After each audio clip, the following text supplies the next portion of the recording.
Boa noite. Agora, para finalmente encerrar, a gente vai ficar com a parte da reconstrução voltada na microcirurgia.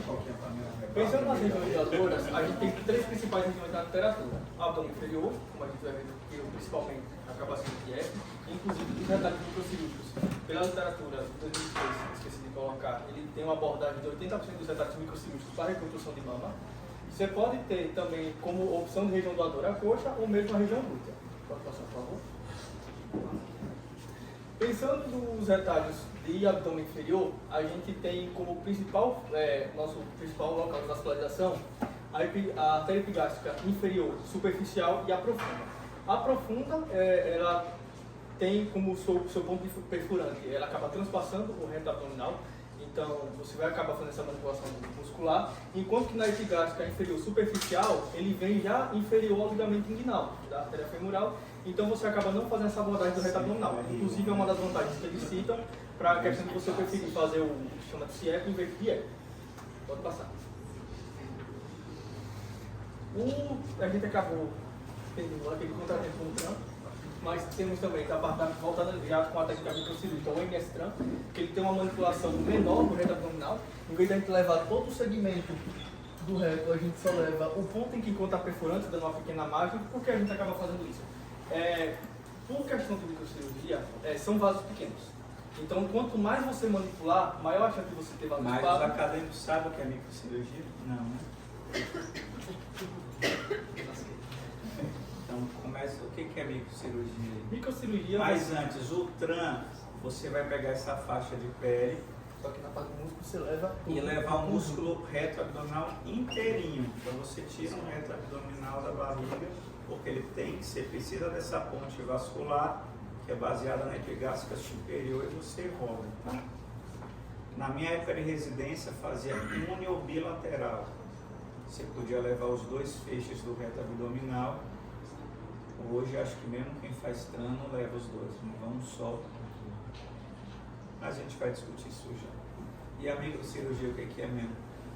A microcirurgia vai ser uma técnica que você vai utilizar de manipulação de vasos de pequeno calibre. Geralmente a literatura cita como vasos com diâmetro inferior a 2,5 milímetros.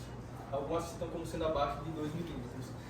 Por serem vasos de pequeno calibre, vocês precisam fazer uma manipulação armada. O que seria essa manipulação armada? Usar lente de aumento para conseguir fazer tanto a visualização inicial, para conseguir dissecar o vaso e afastar as estruturas adjacentes.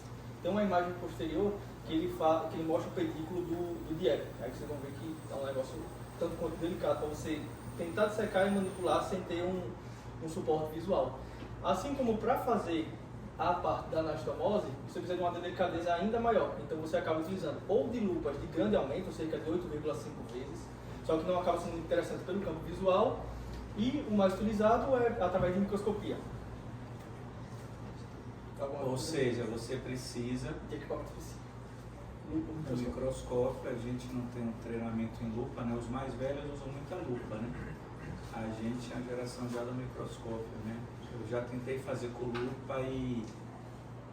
Então, pelo que eu vi atualmente de recomendação, seria até a parte de você fazer a identificação dos vasos e a limpeza, mas na anastomose, né? Você pega os caras mais velhos, eles metem uma lupinha de 6 e fazem, cara, eu já vi.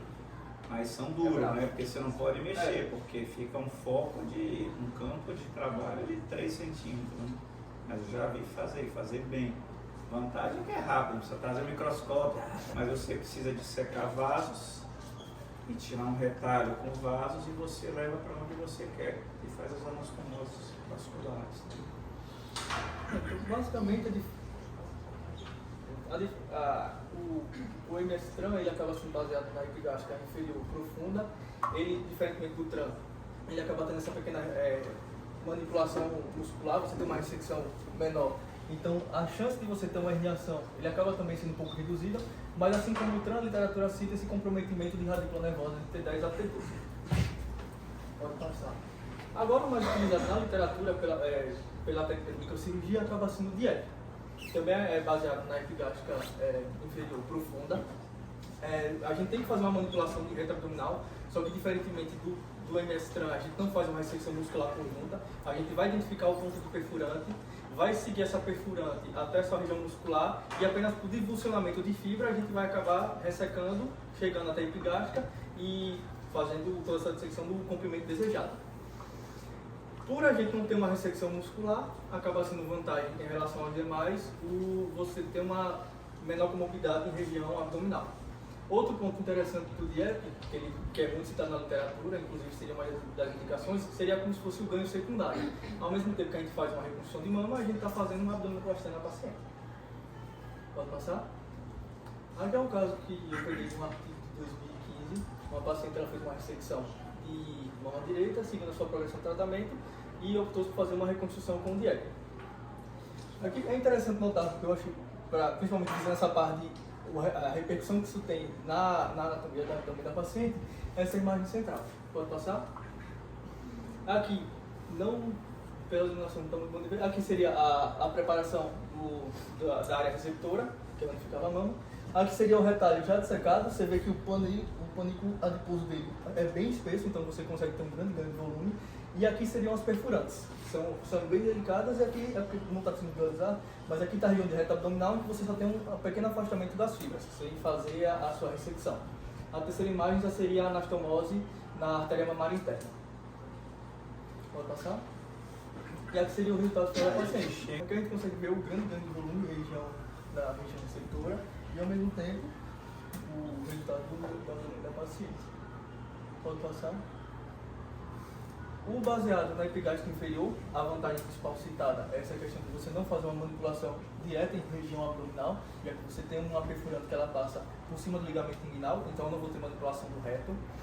Uma questão que ele fala muito é, quando você for fazer a dissecção desse retalho, é que é uma artéria que tem uma anatomia um tanto quanto incerta, e na grande maioria das vezes você não consegue transpassar a linha média. Enquanto o DIEP você pode tirar todo esse segmento abdominal inferior, visando a epigástrica inferior superficial, você só tem uma maior garantia de vascularização até a linha média. Então, transpassando para a porção contralateral, você teria uma maior incerteza de vascularização e poderia ter uma maior taxa de perda.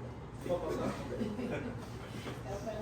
E aqui seria um esquema que ele geralmente faz essa comparação entre o retalho TRAN, o pediculado, o TRAN livre, o músculo sparring TRAN, o DIEP e o CIA, sobre a questão de você fazer com microcirurgia, sem microcirurgia, o grau de comprometimento em região abdominal, manipulação muscular e... sinceramente.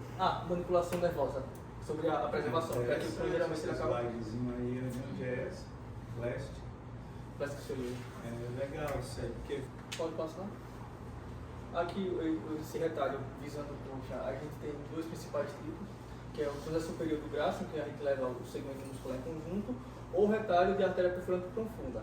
Ele cita como vantagem principal do artéria perfurante profunda é que você consegue fazer vários eixos de desenho, enquanto que no Gracilis você acaba sendo restrito a esse desenho transverso. Pode passar? E por fim, o outro que eu coloquei só como forma de citação mesmo, que é o retalho livre de glúteo, que ele vai levar mais em consideração tanto a artéria glútea superior ou a artéria glútea inferior. E de questão de indicação e utilização, geralmente eles deixariam como uma terceira opção, já depois de perder um DIEP ou não conseguir utilizar o retalho livre de coxa. Uma indicação que eles dariam é paciente com região glútea com tecido adiposo muito volumoso, mas não achei uma das melhores indicações para você fazer um retalho desse. Ninguém com uma cicatriz no bumbum, né? E o glúteo é um pedículo curto. Eu só fiz uma vez micro de glúteo, não fui eu, era execute, mas um pedículo curto, né? Difícil. Pelo menos quem estava fazendo na época, achei difícil de secar. E é isto. Passa aí, tá bom.